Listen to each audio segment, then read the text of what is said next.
And good morning. Welcome to this edition of Immersed TV. I'm your host, Drew with a U, and it is exciting times in the world of SUP. That's right. All the events are taking place, ladies and gentlemen.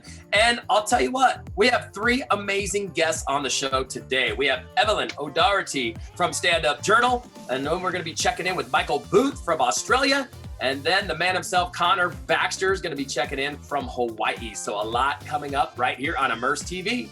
And joining us all the way from the East Coast of the USA, it's our favorite paddler publisher, Evelyn O Doherty of Stand Up Journal. Evelyn, how are you?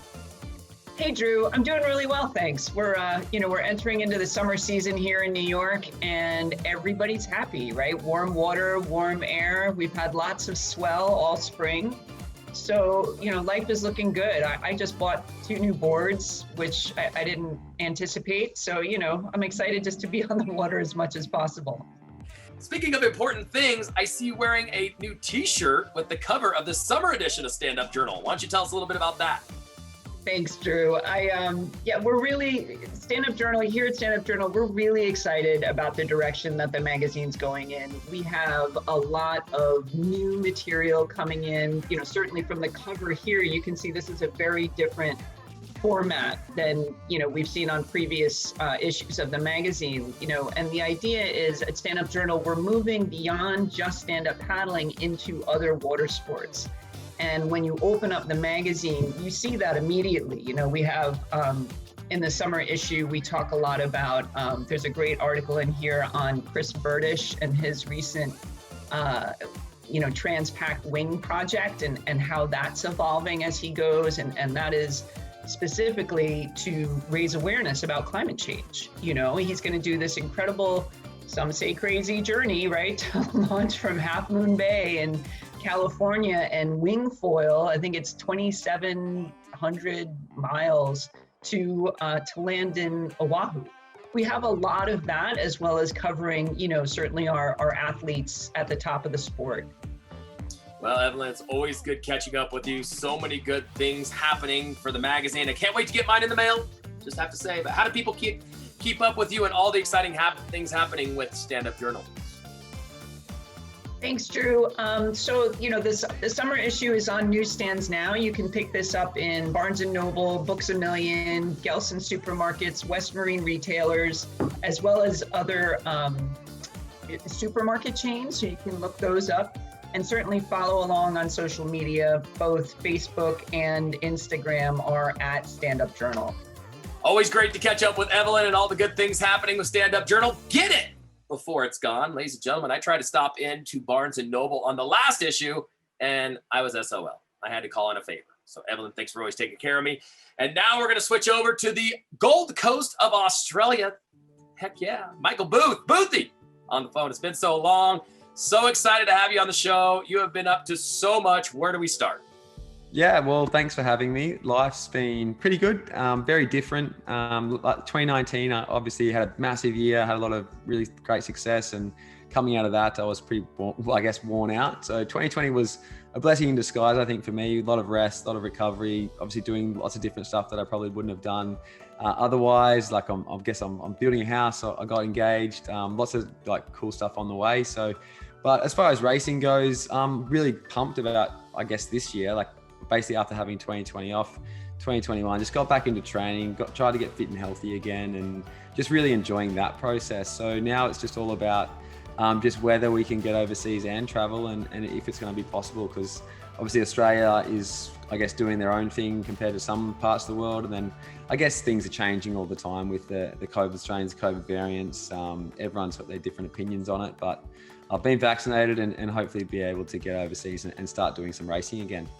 Boothie, speaking of racing, Australia seemed to kick off the season with the 12 Towers event. How was it seeing your fellow competitors and just getting back on the start line? Well, it's fantastic. Obviously, there's a few cogs in it at the moment, so it gets going and then it stops again. Races get postponed and moved around, but racing 12 Towers was obviously awesome again. To see them do their 10th anniversary race and to get the win there was pretty awesome. I think it was my 4th title there, but just to see the community sort of get together again, like see like a really great participation level. And just, I think it was exciting to sort of catch up with a lot of the guys I normally race against, like racing against like James Casey and Lincoln Jews, like guys who've been around for a long time, well, at least since I've been racing, and just sort of mix it up, catch up and have a good time and just be able to race again was pretty awesome. I really enjoyed it, and I'm just hoping to get out and do some more racing. And Boothie, as the APP has released the final list of events, what are you looking forward to the most? And do you think you'll be able to make it to all these events? Well, yeah, I'm hoping to make all of them. It really just depends on what the government restrictions are in Australia. Like, I guess with the 50% capacity is getting reduced, like the expense of only really being able to fly business class out of Australia and back into Australia, and then obviously having to pay for quarantine. But I believe they are trialing home quarantines, and I guess with vaccinated travelers being able to do a little bit more without sort of having to quarantine, which I think makes sense, because I guess what's the point of the vaccine if we can't do more stuff? Like, we might as well not get it. So I'm really looking forward to hopefully getting to all the stops, but as I said, I'm not sure if I can, but Hawaii would be fantastic. I think I miss that place.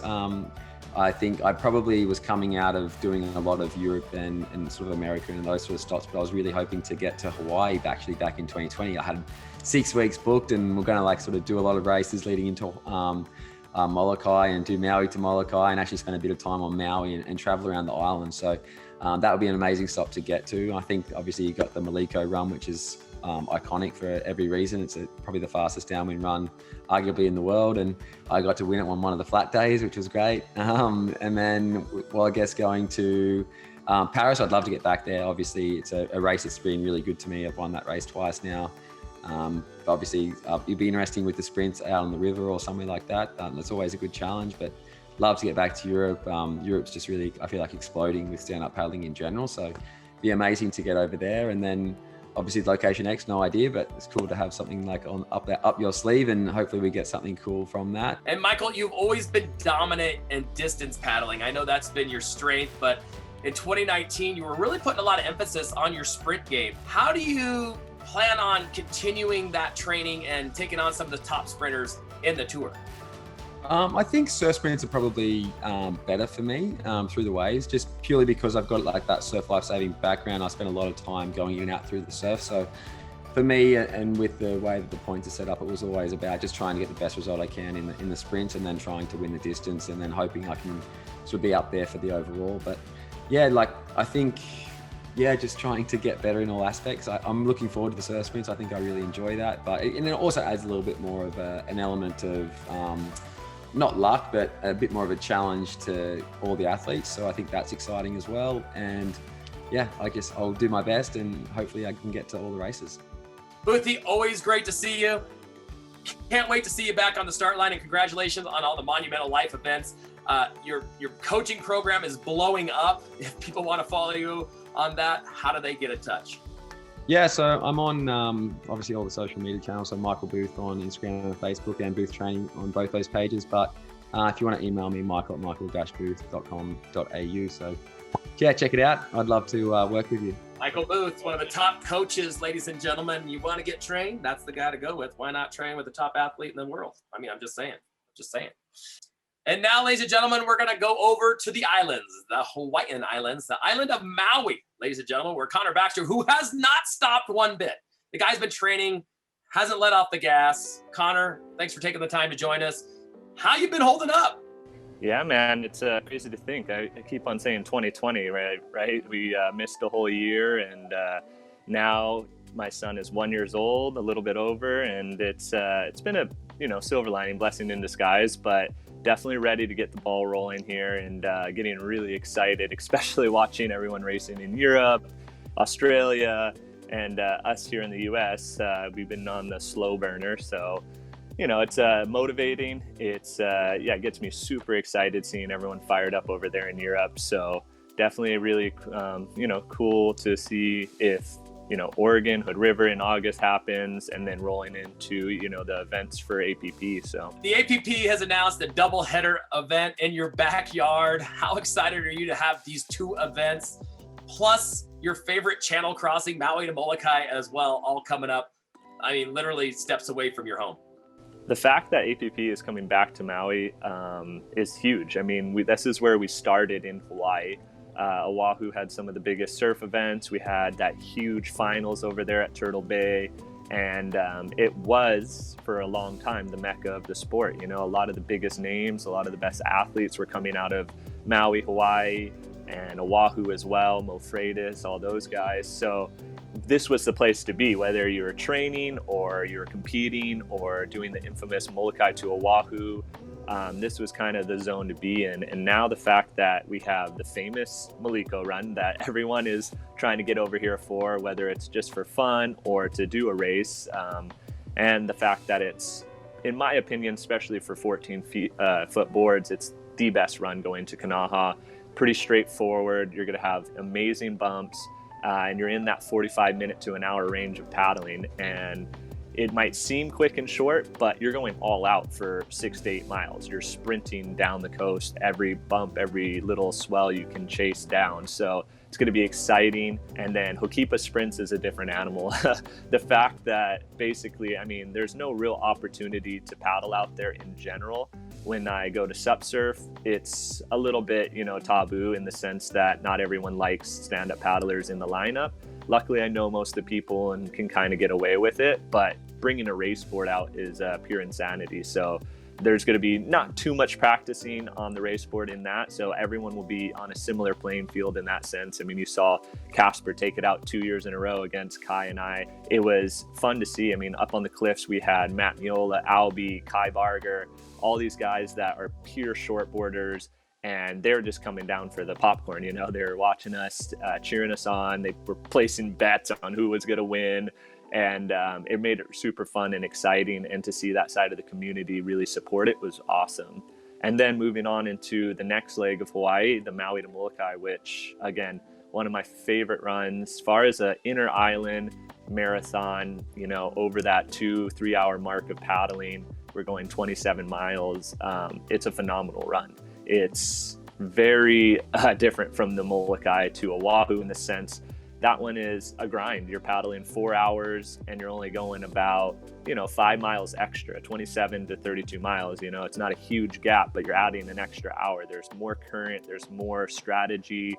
The wind is not as crazy. Maui and Molokai are so close together, it really creates that funnel downwind. So you got, you know, a hard, you know, hour of crossing into the channel from Maui to Molokai, but once you're in that slot going downwind, it's insane. And if you're 1 or 2 swells behind someone, you can literally do that for the entire race. Previous years with Dave Kalama, just trading bump after bump, and you're literally stuck in a swell, surfing, not moving, but in a swell, stuck, and can't make it over because you're, you know, the swells are so perfectly groomed, they're big. To get up and over that swell, it takes a lot of skill and a lot of power and strength. So Connor, it's going to be like a movie, my friend. Can't wait to see you on the start lines. Can't wait to see everybody together. I mean, I think that's what everybody's most excited about. The APP bringing things back to Hawaii where it all began. Connor, thanks for taking the time to join us. Yeah, I'm super excited about this year. Like we said, you know, it's been a year and a half off, so it's going to be fun. It's going to be interesting. It's going to be all the above, kind of just planning and looking towards this new year and this season kind of starting up and kicking off for us. So excited to see everybody. Didn't really realize how much or how close I was to all the athletes that we were trying to kill each other on the race field. But now I'm like, dang, I miss all these guys. Where are they? Haven't seen them for over a year, you know? And of course, got the Zanes and the Kais and the Codys here on island. But, you know, we were spending 6 to 8 months out of the year battling each other and laying our lives on the line in a sense, really crossing those finish lines to pure emptiness and exhaustion, you know, and that's when you can really break down and get closer to each other, you know, those after parties, having fun, talking about what we did and what went wrong, what went good, celebrating the highs and going through the lows together. I think it's going to be really exciting to kind of link back up with everybody, and that's what I'm most looking forward to. Connor, thanks so much. Ladies and gentlemen, that's going to do it for this edition of Immersed TV. Thank you for tuning in. Very exciting times. As you can see, all the athletes, they're getting fired up, baby. As am I. I can't wait to get back on the microphone for for the APP World Tour, kicking things off in Hawaii with the double hitter. Make sure to keep it tuned right here to the appworldtour.com. Follow us on all of the social media channels. And I hope you're as excited as we are, because I tell you what, I can barely take it. See you next time.